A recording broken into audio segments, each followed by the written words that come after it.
Évangile de Jésus-Christ selon saint Jean.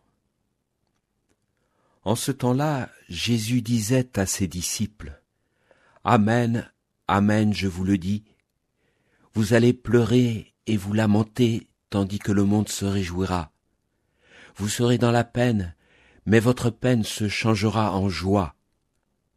La femme qui enfante est dans la peine, parce que son heure est arrivée. Mais quand l'enfant est né, elle ne se souvient plus de sa souffrance, toute heureuse qu'un être humain soit venu au monde. Vous aussi, maintenant, vous êtes dans la peine, mais je vous reverrai et votre cœur se réjouira, et votre joie, personne ne vous l'enlèvera. En ce jour-là, vous ne me poserez plus de questions. »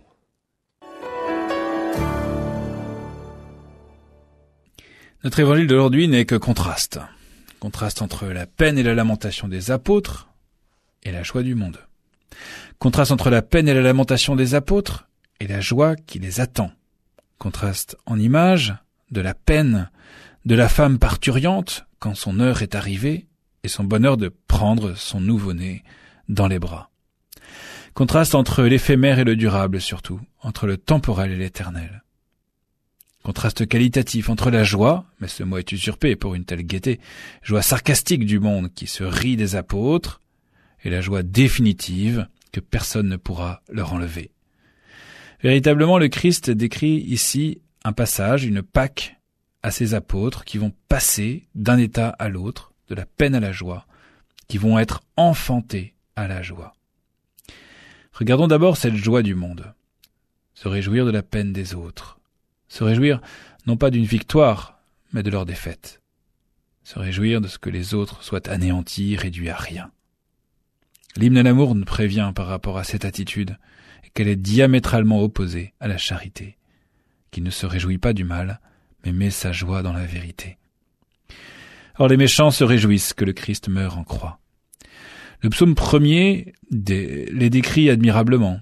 « Heureux celui qui ne siège pas avec ceux qui ricanent ». Ce psaume 1er semble être d'ailleurs accompli dans notre évangile. Au jugement, les méchants ne se lèveront pas.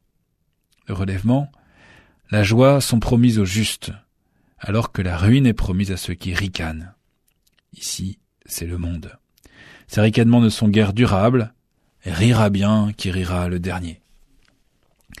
Heureux ceux qui pleurent, ils seront consolés, dit la 3e béatitude. Passer des larmes au rire, de la peine à la joie suppose un changement de situation, un chat d'aiguille, une porte étroite, un col à passer. L'Évangile nous parle de l'heure de la parturiente. Par l'heure, le Christ a parlé dès le début de l'Évangile, de sa Pâque. « Femme, que me veux-tu, mon heure n'est pas encore venue », dit-il à sa mère à Cana. Et juste avant le lavement des pieds, l'évangéliste nous parle du Christ comme sachant que son heure était venue. L'heure pèse de tout son poids, l'heure fatidique, l'heure de ces 3 jours qui est le point de bascule de tout Israël, de toutes les nations, de toute l'humanité, de toute la création. L'heure qui compte pour nous, plus que l'heure de notre naissance ou même l'heure de notre mort, car depuis cette heure, nous savons que nous basculons dans la joie radieuse, le ravissement du face-à-face, qui regarde vers lui resplendira, sans ombre ni trouble au visage. Car nous sommes en naissance.